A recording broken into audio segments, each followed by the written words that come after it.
नमस्कार विद्यार्थियों, आज हम लेकर आ गए हैं फाइनली बोर्ड परीक्षा पेपर 2025 के लिए गणित विषय का पेपर कक्षा 8 के विद्यार्थियों के लिए। तो दोस्तों, एग्जाम की दृष्टि से ये आपके बिल्कुल रियल पेपर की तरह रहेगा। तो आपको इस वीडियो को कंप्लीट देखना है और पूरे पेपर को सही ढंग से समझना है। तो चलिए बिना टाइम वेस्ट किए इस पेपर को हल करना स्टार्ट करते हैं। तो दोस्तों, क्वेश्चन नंबर रहेगा फर्स्ट। -2/9 व 3/6 का गुणा करने पर उत्तर प्राप्त होता है। तो माइनस के तो हैं 2/9 व गुणा करना है आपको 3/6 से। ये मल्टीप्लाई करने पर क्या आंसर प्राप्त होता है। तो कोई कटता है उसे हम काट देते हैं। तो देखो दोस्तों, 2 का भाग 2 में गया 1 बार और 6 में गया 3 बार। ठीक है, ये कट गए और यहाँ 3 से 3 कट गए। अब बसा क्या है, 1 और 9 और ये है माइनस का। तो माइनस का 1/9 है, वो हमारा आंसर राइट हो जाएगा। इसके अलावा दोस्तों, आपको परिमेय संख्याओं के जो गुणधर्म हैं वो आपको याद कर लेने हैं।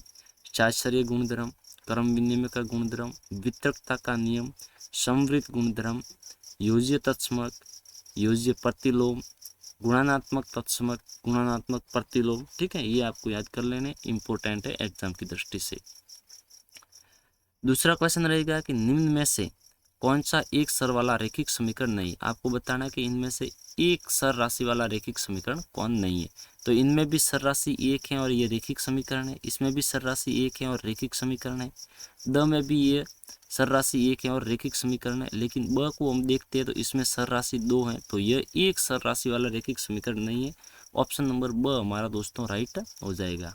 दोस्तों, वैसे हमने सभी पॉइंट हमारे अलग अलग मॉडल पेपर, जो गणित के 10 इम्पोर्टेंट मॉडल पेपर हमने तैयार किए हैं, उसमें प्रत्येक पॉइंट को हल करवा रखा है। यदि आपने उन वीडियो को नहीं देखा है तो चैनल के प्लेलिस्ट में जाकर उन वीडियो को अवश्य चेक करें। उसके बाद में है क्वेश्चन नंबर 3। एक चतुर्भुज ABCD में विकर्ण AC व BD एक दूसरे के लंबवत हो तो ABCD है एक। यानी आपको पता है कि विकर्ण लंबवत किस में होते हैं, वर्ग में होते हैं। ठीक है ना, तो ऑप्शन नंबर हमारा अ है वो राइट हो जाएगा। आयत में विकर्ण बराबर होते हैं और समांतर चतुर्भुज में विकर्ण समद्विभाजित होते हैं। नेक्स्ट क्वेश्चन रहेगा चौथा। संख्याओं 30 व 40 के मध्य एक पूर्ण वर्ग संख्या है। हम जानते हैं 30 और 40 के बीच में 36 एक पूर्ण वर्ग संख्या है, जो किसका वर्ग है, 6 का वर्ग होता है। तो ऑप्शन नंबर स है जो हमारा सही हो जाएगा। पांचवा सवाल है कि निम्न में से कौन सी पूर्ण घन संख्या नहीं। पूर्ण घन संख्या नहीं है वो आपको बतानी है। तो 1331 एक पूर्ण घन संख्या है जो 11 का घन है। 1000 एक पूर्ण घन संख्या है जो 10 का घन है।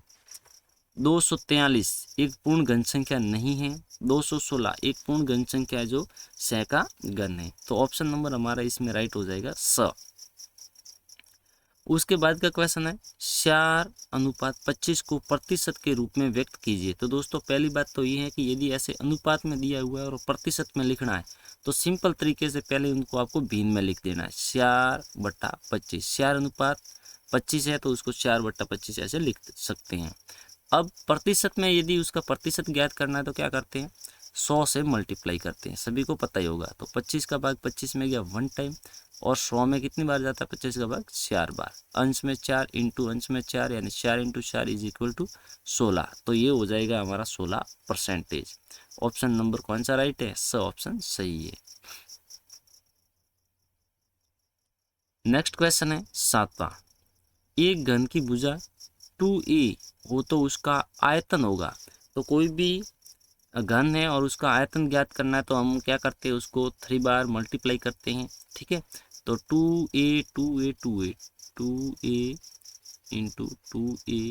2a यानी 2 दूनी 4, 4 दूनी 8 हो जाएगा और ए यानी ए की घात हो जाएगी 3। ऑप्शन कौन सा राइट होने वाला है, द ऑप्शन सही हो जाएगा। उसके बाद में है 8वां क्वेश्चन। 3 की घात 3, 3 की घात 4 और 3 की घात 5 और ये हो रहे हैं आपस में मल्टीप्लाई। तो आपको पता है कि यदि आधार समान होते हैं, आधार है वो क्या होते हैं, समान होते हैं, और मल्टीप्लाई होते हैं तो घातें आपस में प्लस करती है। क्या करती है, प्लस करती है। तो आधार तो हमारा रह जाएगा 3 का 3 दोस्तों, और घातें आपस में जुड़ जाएगी 5 और 4 9, 9 और 3 हो जाएंगे हमारे 12। ठीक है ना, तो 3 की घात कितनी हो जाएगी 12। ऑप्शन कौन सा राइट हो जाएगा, ऑप्शन नंबर स इसमें सही है। आगे का क्वेश्चन है किन्हीं 3 पूर्ण संख्याओं के लिए गुणन सहस्रार्य नियम लिखिए। कोई भी 3 यानी मान लो कि आपके पास 3 संख्या है, ए गुणन सहस्रार्य क्रम लिखना है तो ए इंटू बी इंटू सी, ये 3 आपके लिए कोई पूर्ण संख्या है और इसका गुणन सहस्रार्य नियम लिखना है। तो ए इंटू कोष्टक B into C is equal to हो जाएगा आपके कोष्टक ए इंटू बी कोष्टक बंद इंटू सी, ये गुणन सहस्रार्य नियम है। ठीक है, उसके बाद में यदि 3x माइनस 9 बराबर 27 तब x का मान लिखो। x का मान आपको ज्ञात करना है, तो चलिए इसको हल करते हैं। सबसे पहले हम समीकरण को दोबारा लिख देंगे, 3x minus 9 is equal to 27। अब देखो हमें एक एक को पक्षांतरण करना है, तो पहले क्या करते हैं 3x को यहीं रखते हैं, 3x को यहीं रखते हैं, माइनस के 9 उधर भेज देते हैं तो बराबर में है आपके 27, ये माइनस के 9 उधर जाएंगे तो ये हो जाएंगे प्लस के 9। अब हम 3 को भी उधर भेज देंगे तो x रहेगा इधर, बराबर में इन दोनों को जोड़ते हैं तो ये होते हैं 27 और 9 36, ठीक है ना, ये होते हैं 36। ये 3x के साथ गुणा कर रहा था तो गुणा वाली संख्या जब पक्षांतरण करती है तब किस में जाती है, भाग में जाती, तो ये जाएगी बट्टे में 3। यहाँ पर आपने पक्षांतरण किया तो कोष्टक में आप लिख सकते हो पक्षांतरण करने पर, पक्षांतरण करने पर। अब देखो आगे इसका हल आता है, x इज इक्वल टू 3 का भाग 36 में कितनी बार जाता है, 12 बार जाता है, तो x का मान आपके कितना आ गया, 12 आ गया। ठीक है, नेक्स्ट क्वेश्चन को हम हल करते हैं।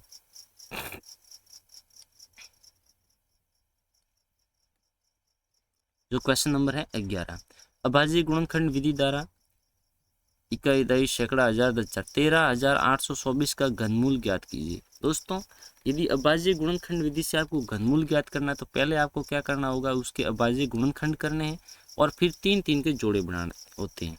तो पहले हम इसके अभाज्य गुणनखंड करते हैं, तो अभाज्य गुणनखंड इनके आ जाते हैं 2 into 2 into 2 into 2 into 2 into 2, वापिस से 2 into 2 into 2 into 3 into 3 into 3, ये इतने बड़े अभाज्य इसके गुणनखंड होते हैं। तो आपको इस टाइप से पहले अभाज्य गुणनखंड कर देने रफ कॉपी में और इस प्रकार से लिख देना है डायरेक्ट। ठीक है, अब हम क्या करेंगे 3 के जोड़े बनाएंगे, मतलब ये हुआ कि जब एक ही संख्या 3 बार आएगी तो हम उसको एक बार लिखेंगे। ठीक है, तो यहाँ पर हम देखते हैं ये 2 कितनी बार आ रहे हैं, 3 बार आ रहे हैं, तो हमने एक बार लिखा, इंटू वापिस लगा, वापिस से 2 कितनी बार आ रहे, 3 बार आ रहे, एक बार लिखेंगे, वापिस से 2 3 बार आए, एक बार लिखा, उसके बाद में 3 हैं जो आए हैं 3 बार तो हम लिखेंगे एक बार। अब इसको गुणा करके यहाँ लिख देंगे, 3 दूनी 6, 6 दूनी 12, 12 दूनी 24, कितना हो रहा है 24 हो रहा है।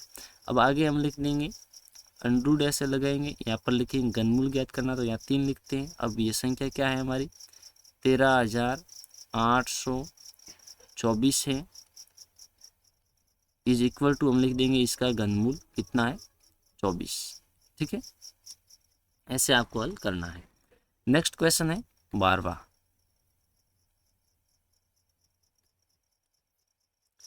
12,600 रुपये का 2 वर्ष के लिए 10% वार्षिक दर से चक्रवृद्धि ब्याज ज्ञात कीजिए, जबकि ब्याज वार्षिक संयोजित होता है। ठीक है, वार्षिक संयोजित होता है तो 2 वर्ष में हिसाब 2 बार होगा। हम सबसे पहले सूत्र लगाएंगे, A is equal to P कोष्टक 1 प्लस आर बटे 100 घात n, यही होता है चक्रवृद्धि ब्याज ज्ञात करने का फॉर्मूला। तो ये तो हमें ज्ञात करना है तो ये इधर खाली रख देते। पी हमारे हैं 12,600 कोष्टक 1 प्लस आर यानी हमारे दर 10% है तो लिखेंगे 10 बट्टे में आ जाएंगे 100, एन हमारे यानी हिसाब कितनी बार होगा 2 वर्ष हैं और वार्षिक संयोजित है समय तो हिसाब होगा 2 बार ही, तो यहाँ पर आ जाएंगे 2। अब देखो आगे इसको हल करते हैं, 12,600 कोष्टक को हटा दो, इंटू लगा दो, इन पूरे कोष्टक को हल करके आपको यहाँ लिखना है। तो यहाँ पर देखो 0 से 0 हम कैंसिल कर देते हैं और फिर 1 प्लस 1/10 बचता है। इसको आप रफ कॉपी में हल करके यहाँ लिख दोगे तो इसका डायरेक्ट आंसर आता है आपके 11/10। कितना आता है? 11/10। अब इसकी घात 2 है तो इसको हम कितनी बार लिखेंगे? 2 बार लिख देंगे, ठीक है। 11/10 इंटू 11/10। यहाँ पर देखो इस 00 से ये हम 00 कैंसिल कर देते हैं। आगे क्या बचता है हमारे? 126 इंटू 11 इंटू 11 121 होते हैं, तो 121। इन दोनों को आपको हल करोगे तो आपको मिल जाएगा कि चक्रवृद्धि ब्याज आपको मिल जाएगा, ठीक है ना। मूलधन मिलेगा, लेकिन जो भी आंसर मिलेगा उसके अंदर से आपको 12,600 माइनस करना है, तो चक्रवृद्धि ब्याज कितना होगा आपको पता लग जाएगा। तो इनको मल्टीप्लाई आपको ही करना है। नेक्स्ट क्वेश्चन है 13।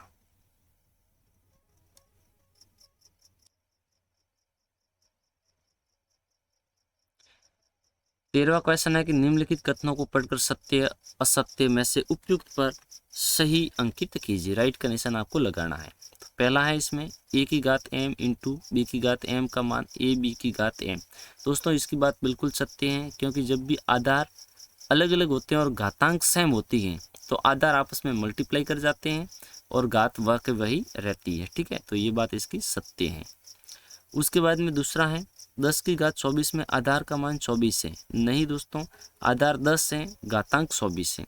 तो इसने जो बात बताई वह गलत है, तो हम असत्य के ऊपर राइट लगा देंगे। तीसरा सवाल है -5 की घात -4 इंटू -5 की घात -2 का मान -5 की घात -6 होगा। देखते हैं भाई, आधार तो इनका -5 समान है और मल्टीप्लाई हो रहा है तो घातें आपस में जुड़ती ही हैं, ठीक है। तो हम जोड़ के देखते हैं, घातों को डायरेक्ट जोड़ते हैं। -4 इसके अंदर हम जोड़ते हैं किसको? दूसरी घात क्या है? -2 है, तो इसको जोड़ेंगे, ठीक है। जोड़ना है। अब ये -2 है तो वो हम लिखेंगे -2। -4 के तो -4 प्लस माइनस माइनस हो जाएगा और 2 के 2।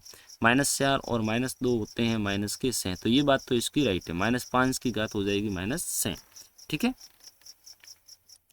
नेक्स्ट हमारा है क्वेश्चन नंबर 14 13वें का। 2 की घात 5 भाग 2 की घात -6 का मान 2 की घात 11 होता है। तो हमें क्या करना है कि ये आधार सेम है और भाग हो रहे हैं तो घातें माइनस करती है, ठीक है। तो हम देखते हैं, आधार सेम है तो आधार लिखने की मुझे आवश्यकता है नहीं, न आपको है। डायरेक्ट इसमें हम लिख देंगे घातांक को। तो 5 माइनस करना है किसको? दूसरी घात है माइनस का 6, तो माइनस को 6 माइनस करना है। अब देखो 5 के तो 5 माइनस माइनस हो गया प्लस 6, 5 और 6 होते हैं 11। तो ये बात इसकी सही है कि 2 की घात हो जाएगी 11। ये भी बात इसकी सत्य है। अब वहाँ पर एग्जाम में आपको इस प्रकार से यहाँ राइट नहीं लगाने हैं, आपको यहाँ पर जो हल करने के लिए और जो खाली जगह दी गई वहाँ पर लिख देना है। पहले का सत्य है तो पहला लिखो और फिर सत्य लिखो नाम, और दूसरे में दूसरा लिखो, फिर असत्य है तो असत्य लिखो, ऐसे, ठीक है। और रफ कार्य के लिए आपको साइड में जगह या फिर पेपर के अंत में मिल जाएगा, तो वहाँ पर ही आपको रफ कार्य करना है। बीच में कहीं पर आपको काट साट नहीं करनी है। उसके बाद में 14वां क्वेश्चन, रिक्त स्थानों की पूर्ति कीजिए। एक बेलन का आयतन 1.54 मीटर क्यूब तथा आधार का व्यास 140 सेमी है, तो बेलन की ऊंचाई होगी। तो बेलन की ऊंचाई हो जाएगी 1 मीटर। कितनी हो जाएगी? 1 मीटर, ठीक है। नेक्स्ट क्वेश्चन है, एक घन की भुजा 10 मीटर है, घन का क्षेत्रफल। तो घन का क्षेत्रफल ज्ञात करने का सूत्र होता है भुजा इंटू से, है ना, यानी से इंटू भुजा। तो 10 मीटर भुजा है तो 10 इंटू से यानी कितना हो जाएगा? 10 इंटू से। एक घन की भुजा 10 मीटर है तो घन का क्षेत्रफल हो जाएगा। तो इसका सूत्र होता है 10 इंटू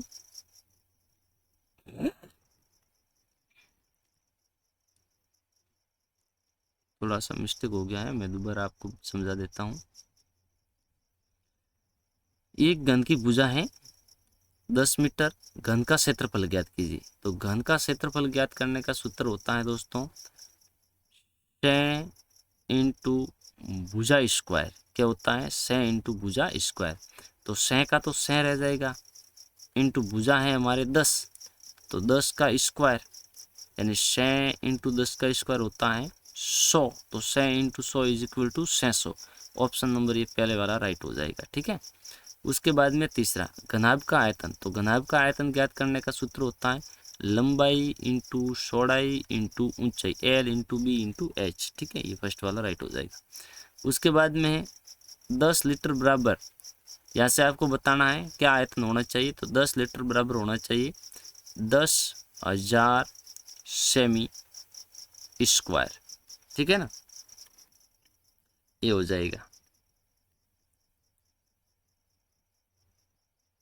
उसके बाद में है आयतन हमेशा क्यूब में ही होता है दोस्तों।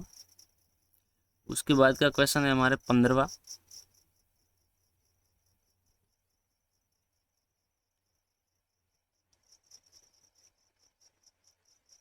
15वां क्वेश्चन है कि स्तंभ अ को स्तंभ ब से मिलान कीजिए।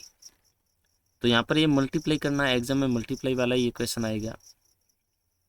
यहाँ पर ये कह रहा है -4p इंटू 7r। तो आपको ज़्यादा नहीं करना, इन गणित की संख्या को सिर्फ मल्टीप्लाई करो, आपको आंसर मिल जाएगा। तो माइनस और एक प्लस है तो आंसर माइनस में आएगा, पहली बात तो ये है। बाकी इनमें जो भी हैं वो आगे देखेंगे। तो माइनस प्लस माइनस होगा, 4 को 7 से गुणा करते 4 7 28, तो माइनस के 28 इसमें देखो आगे कहीं पर है, तो ये रहे माइनस के 28, डायरेक्ट इससे मिलन कर दो। ठीक है, पी और आर गुणा करेगा तो पी आर हो जाएगा। उसके बाद में ये भी मल्टीप्लाई कर रहे हैं, डायरेक्ट कोष्टक हैं, हटेंगे मल्टीप्लाई हो जाएगा। तो 2 और 8 को मल्टीप्लाई करो तो 8 दूनी 16 होता है, ये 16 से मिलन करेगा, 16 कहाँ है शुरुआत में, ये रहे। उसके बाद में यह 3 पी कोष्टक के बाहर है और कोष्टक के अंदर 4 - 8 क्यू है, तो ये मल्टीप्लाई करेगा, 3 4 से गुणा करेगा तो 4 3 12 हो जाएगा।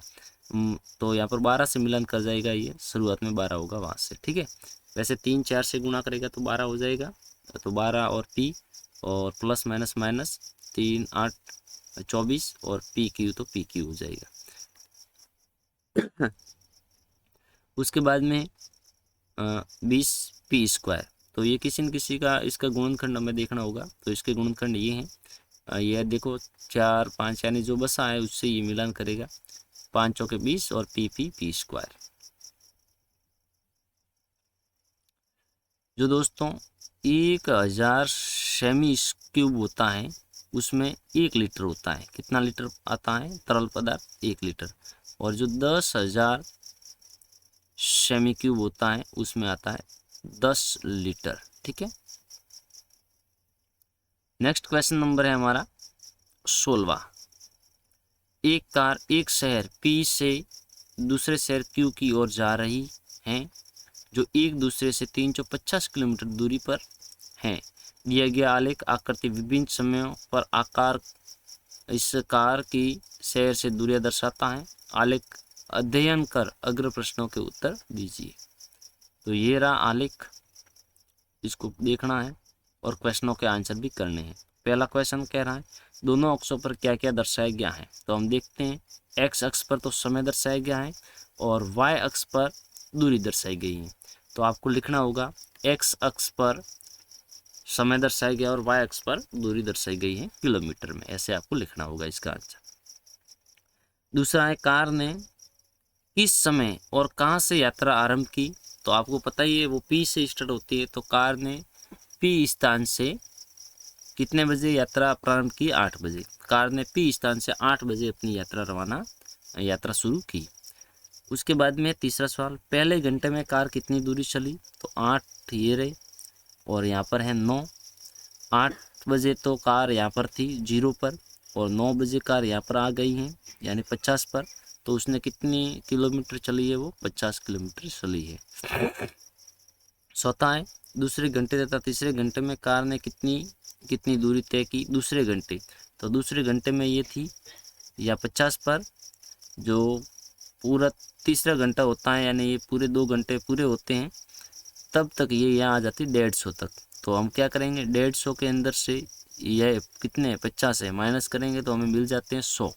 तो दूसरे घंटे में कार चली है 100 किलोमीटर और तीसरे घंटे में देखते हैं तो तीसरा घंटा स्टार्ट होता है तब कार 150 पर है और तीसरा घंटा एंड होता है तब वो 200 पर। तो 200 में से हम 150 घटाते तो हमें मिलते हैं 50। तो तीसरे घंटे में कार चली है 50 किलोमीटर। ठीक है, इस प्रकार से आपको इसके आंसर लिखने हैं। नेक्स्ट क्वेश्चन है हमारा 17वां। 6.2 2 5 का वर्गमूल ज्ञात कीजिए। तो वर्गमूल ज्ञात करने के लिए पहले तो इस प्रकार के इस फॉर्मेट में इस संख्या को लिखेंगे 6.25। उसके बाद में हम देखेंगे पीछे से जोड़े बनाएंगे, जोड़े बने तो अच्छी बात, नहीं बने तो भी अच्छी बात। जोड़े बन रहे हैं 25 के और इसका नहीं बन रहा है, कोई बात नहीं। तो ये 6 हैं वो किसके वर्ग में आते हैं, तो 6 आते हैं 2 के वर्ग में। तो इस 2 को हम 3 बार लिखेंगे, 2 2 और 1 बार भागफल के स्थान पर। 2 और 2 को जोड़ते हैं तो 4 होते हैं, यहाँ पर जोड़ के लिखना है और इन दोनों को गुणा करके यहाँ लिखना है। 2 दूनी 4, माइनस करो, 6 में से 4 गए, पीछे बचे 2। अब ये पॉइंट आया है तो पॉइंट लगा दो ऊपर और इन पूरे जोड़े को एक साथ में यहाँ पर ले लो, 25 को ले लिया। अब हम आगे हल करेंगे। 4 के पास वह संख्या, वह अंक रखो, उसी से मल्टीप्लाई करने पर या तो आपको 225 मिलेंगे या इनसे कम।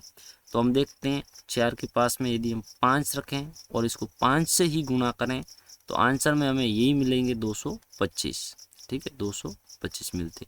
तो ये संख्या 2 बार लिख दिए अंक और 1 बार यहाँ पर ये आ जाएगा। तो इसका हमारे हो जाएगा, ऐसे लिखेंगे हम, यहाँ पर 2 लिखेंगे, 6.25 इज इक्वल टू 2.5। ठीक है। उसके बाद में है हमारे 18वां क्वेश्चन। अरुण एक जोड़ी स्केट्स पहिएदार जूते किसी सेल से खरीद कर लाया जिस पर दिए गए बट्टे की दर 20% थी। यदि उसके द्वारा भुगतान की गई राशि 1600 रुपये है तो अंकित मूल्य ज्ञात कीजिए। आपको अंकित मूल्य ज्ञात करना है। ठीक है, अब अंकित मूल्य ज्ञात करना है और इसने ये वस्तु तो खरीद ली है। तो इसका फॉर्मूला होता है अंकित मूल्य ज्ञात करने के लिए दोस्तों, होता है अंकित मूल्य। पहले एग्जाम में डायरेक्ट आपको ये फॉर्मूला नहीं लगाना, आपको लिखना है कि बट्टे की दर 20% है, अंकित मूल्य ज्ञात करना है, अंकित मूल्य और भुगतान की गई राशि है 1600। ठीक है, ये दिया हुआ है, ज्ञात करना इस प्रकार से लिखना।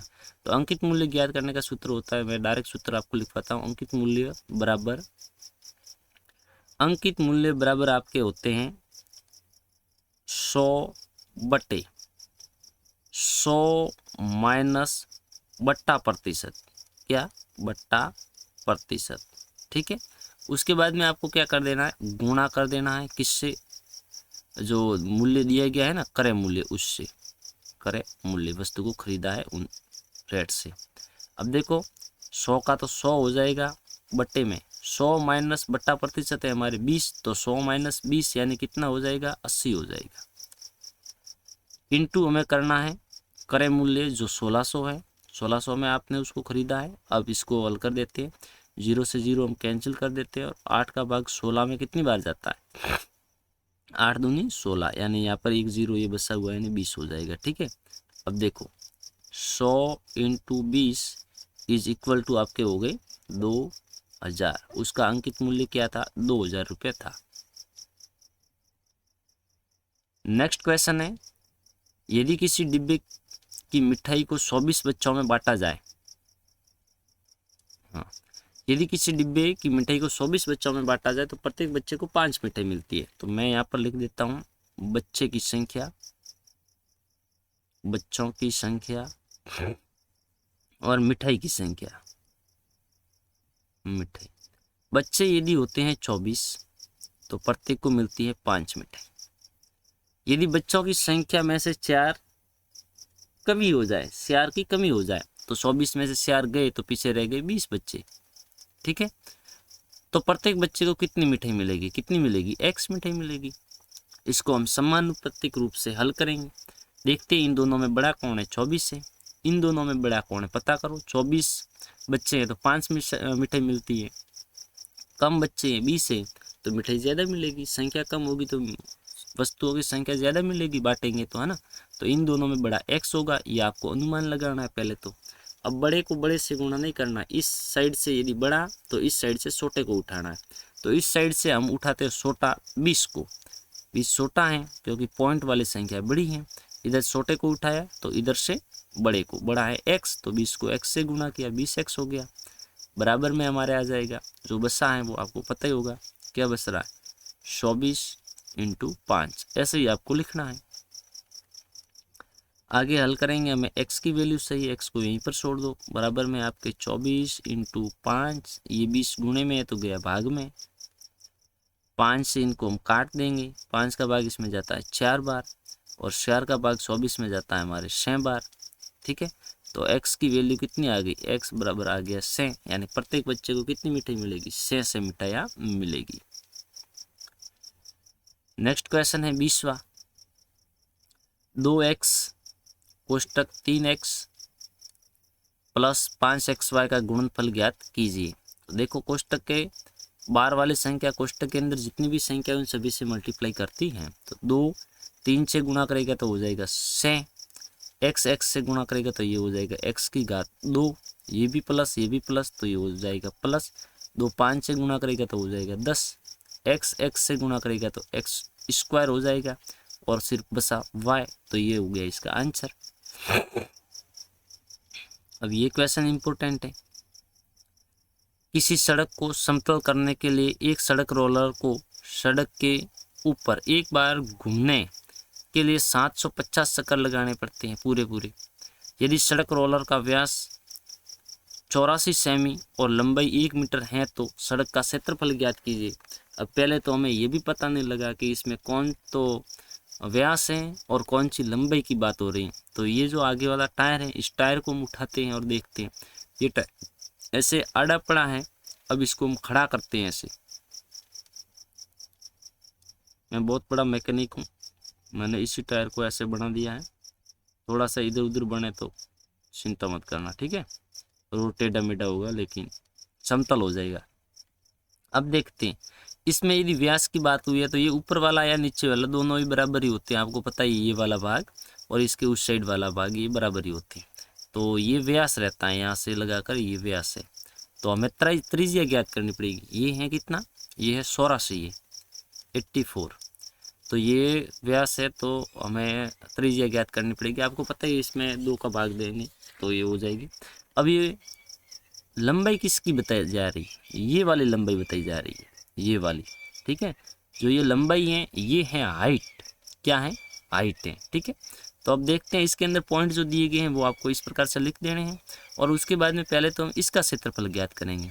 तो बेलन का क्षेत्र सिर्फ वक्रपृष्ठीय क्षेत्रफल ज्ञात करने का सूत्र होता है 2πr/h, ये फॉर्मूला होता है। उसके बाद में हम क्या करेंगे, त्रिज्या तो हमारे आ जाएगी 42, इसके अकॉर्डिंग हम इसका क्षेत्रफल ज्ञात कर देंगे और फिर उसको गुणा कर देंगे किससे, 750 से। अब ये सेमी में है, देखो ये सेमी में और हाइट है मीटर में, तो पहले हम इसको किस में बदल देंगे, सेमी में बदल देंगे। तो ये हो जाएगा हमारे आर दोस्तों कितना होता है, 42 होता है। तो ये मीटर में है तो इस सेमी को भी मीटर में बदल दो, तो क्या करेंगे 100 का भाग देंगे तो आर हमारे आ जाएगा कितना, 0.42 ये आ जाएगा। फिर हम इसका ये ज्ञात करेंगे क्षेत्रफल इसका, इस पहिए का, और उसके बाद में 750 से गुणा करेंगे, हमारा आंसर आ जाएगा। मैं इसका आंसर आपको दिखा देता हूँ, इस प्रकार से ये हो जाएगा सेमी 42, फिर ये मीटर में हमने कन्वर्ट किया और इसकी लंबाई 1 मीटर है, रोलर का पार्श्वपृष्ठीय क्षेत्रफल 2πr/s, ये फॉर्मूला लगाया, ये इसका क्षेत्रफल आ गया इस पहिए का। उसके बाद में 750 चक्कर में समतल करता है उस सड़क को, तो 750 × 2.64 मीटर स्क्वायर से हमने इसको मल्टीप्लाई किया, आंसर आ गया 1980 मीटर स्क्वायर, जो किसका है, सड़क का है, ठीक है। उसके बाद में है क्वेश्चन नंबर हमारा 22वां क्वेश्चन है कि निम्न तालिका में दी गई राशियों के लिए रैखिक आलेख बनाइए। समय विशेष पर एक रोड लाइट से गुजरने वाले वाहनों की संख्या यहाँ दर्शाई गई। तो हमें पता है ये x होता है, ये होता है y, तो आपको पता ही होगा इस प्रकार से ये हमारे बन जाएगा, ये x बन जाएगा, ये हमारा y बन जाएगा।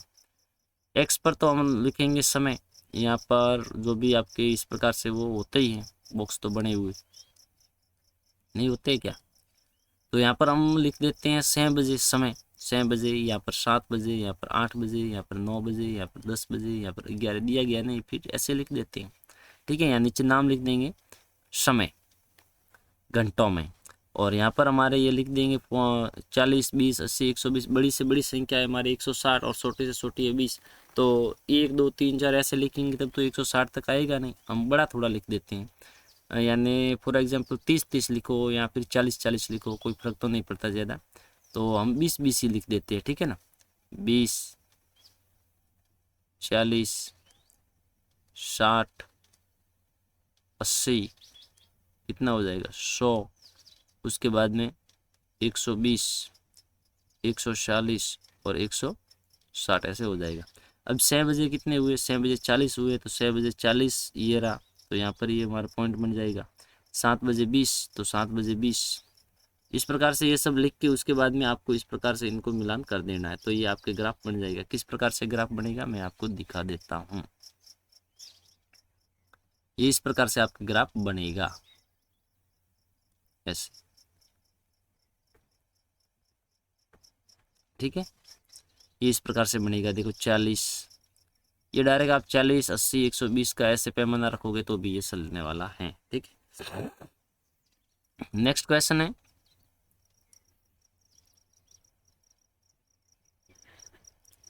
23वां। नीचे दिए गए आंकड़ों के लिए एक पाई चार्ट खींचिए। एक बच्चे द्वारा एक दिन में व्यतीत किया गया, यहाँ पर टाइम दिया गया है। सोता है वो 8 घंटे, स्कूल 6 घंटे, गृह कार्य 4 घंटे, खेल 4 घंटे, अन्य 2 घंटे। पाई चार्ट बनाना सिंपल ही है, आपको पहले प्रकार की सहायता से पाई चार्ट खींच लेना है। इस प्रकार से खींच लिया, ठीक है। अब इसके पास में जो खाली जगह रहेगी वहीं पर आप लिख दो, या फिर पहले इसके केंद्रीय कोण ज्ञात करो और उसके बाद में पाई चार्ट बनाओ, वो आप पर डिपेंड करता है। तो पाई चार्ट बनाते हैं तब हमें केंद्रीय कोण ज्ञात करना पड़ता है, प्रत्येक अलग अलग, ठीक है। जैसे सोने का, तो सोने का हम केंद्रीय कोण ज्ञात करेंगे तो ऐसे लिखेंगे सोना बराबर, पहले लिख देंगे इसका केंद्रीय कोण ज्ञात करना पड़ेगा। सोना कितने हैं, 8 घंटा सोता है। कुल कितना है समय होता है, एक दिन में 24 घंटे होते हैं। केंद्रीय कोण ज्ञात करना 360 से गुणा करते हैं। अब कोई कटता है तो काट देते हैं, 8 एकम 8 और 8 तिया 24। अब 3 से ये कटते हैं हमारे कितने, एक बार और 2 बार और 0 का 0, 120 बार, यानी 120 डिग्री का कोण आएगा। कितने डिग्री का कोण, 120 डिग्री का। अब यहाँ पर एक ऐसे त्रिज्या खींच दो और संधे की सहायता ऐसे 120 डिग्री का जहाँ कोण बनता है वहाँ से इसको मिलान कर दो, ये आपके हो गया सोना। इसी प्रकार से स्कूल का ज्ञात करना है, तो स्कूल का आपके 6 घंटे के लिए 6/24 होगा, गुणा 360 से करोगे, 600 के 24, और ये हमारे 9 बार यानी 90। तो यहाँ पर वापस या अब की बार यहाँ पर रखेंगे उस संधे को और 90 डिग्री का एंगल बनाएंगे, तो मेरे ख्याल से ऐसे बनता होगा, ठीक है। तो 90 डिग्री का ये, तो यहाँ पर ये इसके हो जाएगा स्कूल, ठीक है। तो इस प्रकार से आपको ये ज्ञात करना पड़ता है। सभी के केंद्रीय कोण सारणी के माध्यम से भी आप ज्ञात कर सकते हैं, सभी के केंद्रीय कोण सारणी के रूप में लिख सकते हो ऐसे, इस प्रकार से, और उसके बाद में इस प्रकार से ये आपके हो जाएगा, ठीक है। पाई चार्ट बन जाएगा। यदि आप ये क्वेश्चन नहीं करते तो इसके अथवा में एक क्वेश्चन दिया गया है, वो आप कर सकते हो। किसी शहर में युवा व्यक्तियों के एक समूह पर कोई सर्वे किया गया था और सीढ़ियों की संख्या और संगीत ऐसे कुछ बताया गया है, तो इसके ऊपर आपको ये बना सर्वे करना है। तो इसके अंदर से पूछे गए क्वेश्चनों के आंसर देने। यदि 20 व्यक्ति शास्त्रीय संगीत पसंद करते हैं तो कुल कितने युवा व्यक्तियों का सर्वे किया गया, 20। कौन सा शास्त्रीय संगीत का है, शास्त्रीय ये रहा, 10% है, लेकिन व्यक्ति कितने हैं 20। तो आपको कुल व्यक्ति यहाँ पर दिए गए नहीं, ज्ञात करने हैं। तो हम देखते कुल व्यक्तियों को मान लेते x, तो x का 10%, x का 10% कितना है 20 है, ठीक है। तो हमें x की वैल्यू ज्ञात करनी है, x को यहीं पर छोड़ दो, ये 10/100 को उधर भेज दो, तो उधर 20 है, तो 20 × 100/10 हो जाएगा। 0 से 0 कैंसिल कर दो और ये मल्टीप्लाई करते हैं तो कितना होता है 200। तो कितने व्यक्तियों पर सर्वे किया गया है, 200 पर किया था। इसी प्रकार से आगे के क्वेश्चन है उसको भी आप हल कर सकते हो। ये एक क्वेश्चन ही रहा है, सीढ़ियाँ है, तो सीढ़ियाँ आपको ये ज्ञात करनी, सीढ़ी ज्ञात करनी है। तो मान लो शास्त्रीय संगीत की हम सीढ़ियाँ ज्ञात करते हैं, तो कितने प्रतिशत, तो 1000 का 10%।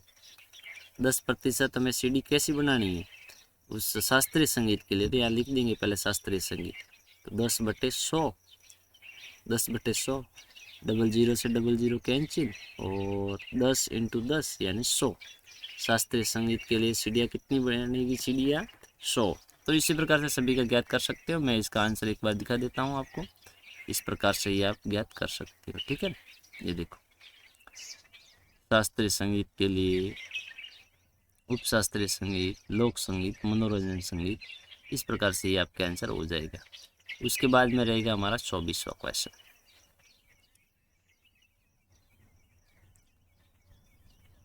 24वां क्वेश्चन है कुछ इस प्रकार से, कहाँ जा रहा है।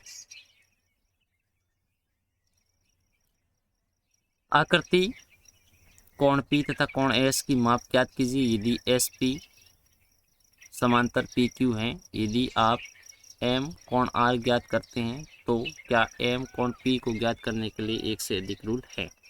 तो यहाँ पर ये समांतर दो भुजा है, तो समांतर चतुर्भुज है, सीधी सी ये समलंब चतुर्भुज है, ठीक है। तो इसके आसन कोणों का योग कितना होता है, 180 डिग्री होता है, सीधी सी बात है। ये 90 डिग्री का है, तो ये भी कितने का होगा, 90 का। इन दोनों का योग हमारे होना चाहिए 180 डिग्री। यहाँ पर 130 है, तो ये ज्ञात करना है। तो 130 और ये हमारा x मान लेते हैं, बराबर में होना चाहिए 180। हमें x की वैल्यू सही, x को यहीं पर छोड़ दो, बराबर में 180, 130 को उधर भेज दो, कितना हो गया 130। तो ये हमारे होता है 50 डिग्री का। कितना डिग्री का, 50 डिग्री। हाँ, तो ये हो जाएगा हमारे 50 डिग्री का। अब इसके एक से अधिक नियम भी हैं, रूल है ज्ञात करने का। क्या है, इसके सभी कोणों को हम टोटल ज्ञात करके, ठीक है। एस कोण यदि ज्ञात है ना हमारा, तो हम इनको अलग से ज्ञात कर सकते हैं। 130, 90, 90 plus x is equal to 360, क्योंकि चतुर्भुज के सभी कोणों का योग, अंदर वाले कोणों का योग 360 डिग्री होता है, जानती हो आप। या फिर ये अथवा वाले क्वेश्चन दो करने हैं। किसी समभुज में कम से कम कितने अंश का अंतर कोण संभव है। समभुज में अंतर कोण कम से कम 60 डिग्री का संभव है, जो त्रिभुज में होता है। और किसी समभुज में अधिक से अधिक कितने अंश का बाह्य कोण संभव है, तो वो होता है 180 माइनस 60, तो कितना रह गया पीछे, 120 डिग्री का, ठीक है। क्योंकि एक सीधी रेखा है, ये अंदर वाला कोण है, ये 60 डिग्री का, तो बाहर वाला कितना बनेगा, 120 डिग्री बनेगा, सीधी सी बात है।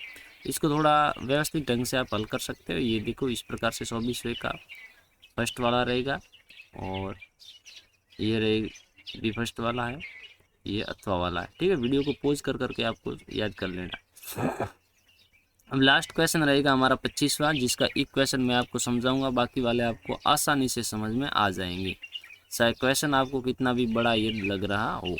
यहाँ पर आपको ये क्या करना है, गुणनखंड। दोस्तों मैं कहता हूँ कि इन क्वेश्चन को आपको छोड़ के आना ही नहीं है, सीख के जाएंगे आज हम। तो ये फर्स्ट वाले को हम हल करते हैं। ये हमारा फर्स्ट वाला है x square plus x y plus 8x plus 8y। क्या करते हैं कि जब भी दोस्तों आपके ये चार खंड दिए हुए होते हैं और गुणनखंड करने, तो आपको पहले तो इसको क्रमबद्ध करना है, मतलब एक व्यवस्थित करके लिखना होता है। फॉर एग्जांपल यहाँ पर मैं आपको एक दिखा देता हूँ, एक संख्या है जो आपके ये वाला, देखो यहाँ पर है 15 PQ plus 15 plus 9Q plus 25P। तो इसको पहले व्यवस्थित करना है। व्यवस्थित कैसे करना है कि पहले तो डबल सर वाला या सबसे अधिक घात वाला असर राशि वाला या सर राशि वाला रखना है। जैसे ये 15 PQ यहाँ पर डबल सर राशि है, तो ये सबसे पहले रहेगा। उसके बाद में PQ के बाद में हमारे ओनली फॉर P आना चाहिए, ठीक है, तो ये P आएगा। उसके बाद में Q आना चाहिए, तो ये Q आएगा, और ये असर राशि सबके बाद में जाएगी। ऐसे आपके हो जाएगा। कैसे, मैं यहाँ लिख के दिखा था। ये हो जाएगा 15 PQ plus 25P plus 9Q plus 15। ऐसे अकॉर्डिंग आपको रखना है, इसको व्यवस्थित करना है। उसके बाद में ये जो चार खंड दिए गए, इसमें आपको दो दो के जोड़े बना देने हैं, ऐसे दो दो के जोड़े बना देंगे। उसके बाद में क्या करना है, आपको कॉमन लेना है। पता ही होगा इन दोनों में कॉमन क्या आ रहा है, कॉमन आ रहा है x। कॉमन लेने का एक मैं तरीका आपको समझा देता हूँ, थोड़ा सा इसको मैं स्क्रॉल कर लेता हूँ। कॉमन लेने का x की घात 2 है, तो यहाँ पर हम x इंटू एक्स लिख देंगे, प्लस एक्स वाई है तो x इंटू वाई लिख देंगे। अब देखो इन दोनों में सेम सेम है, वो लेंगे, x भी है x भी है, तो ये x लिख दिया हमने। और कोई सेम है नहीं है तो कोष्टक डाल दो, जो सेम नहीं है उसको कोष्टक के अंदर लिखो, x प्लस वाई, ठीक है। अब इनमें यही काम करना है, प्लस 8x, तो इसके हम यहाँ पर गुणनखंड कर देते हैं। देखो 8 इंटू एक्स, थोड़ा सा अलग हो गया, मैं आपको समझा देता हूँ। 8 इंटू वाई, अब इनके भी गुणनखंड करने होते हैं। 8 के गुणनखंड हमारे 2 इंटू 2 इंटू 2 होते हैं, ठीक है। 8 के वापस से 2 इंटू 2 इंटू 2 होते हैं। यहाँ पर दोनों सेम थे इसलिए मैंने लिख दिए, नहीं तो उनके गुणनखंड इस प्रकार से कर देने हैं। अंक होते हैं ना, असर राशि होती है, उसके भी गुणनखंड करके लिखने होते हैं। अब इनमें कॉमन क्या है, 8 लिख दिया, और यानी 8 इसमें भी था, इसमें भी था। ये हमारे इस प्रकार से ये पेयर बन रहा था इसका तो ये जोड़ा बन रहा था यहाँ तक, और इसका जोड़ा बन रहा है यहाँ तक। 8 कॉमन आ गए, एक्स वाई बसा, क्योंकि ये कॉमन नहीं है तो उनको कोष्टक के अंदर लिखेंगे एक्स प्लस वाई। अब आगे क्या करना दोस्तों, जब भी इतना हल हो जाता है तो उसके बाद में एक बार तो कोष्टक के बाहर वाली संख्या लिखनी, कोष्टक के बाहर में एक्स और प्लस 8, तो एक्स प्लस 8 ऐसे लिख के इसको भी कोष्टक में बंद करना है। और एक बार ये दोनों ही कोष्टक हमेशा सेम ही आते हैं तो एक बार एक कोष्टक को लिखना है एक्स प्लस वाई, ये इसके हो गए गुणनखंड। अब मुझे बताओ कि ये सरल है या फिर हार्ड है। बिल्कुल सरल है, आपको ये 4 सवाल हल करने में 10 मिनट लगेगी ज़्यादा से ज़्यादा, और आप 8 नंबर लेके आओगे, ठीक है।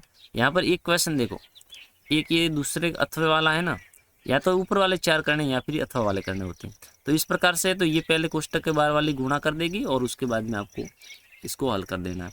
और यदि 2 होते हैं तो वो तो बिल्कुल सरल ही होते हैं। यहाँ पर ए स्क्वायर माइनस बी स्क्वायर वाला फॉर्मूला लग रहा है, तो ए स्क्वायर माइनस बी स्क्वायर होता है तो एक बार वो प्लस में लिखा जाता है और एक बार माइनस में लिखा जाता है।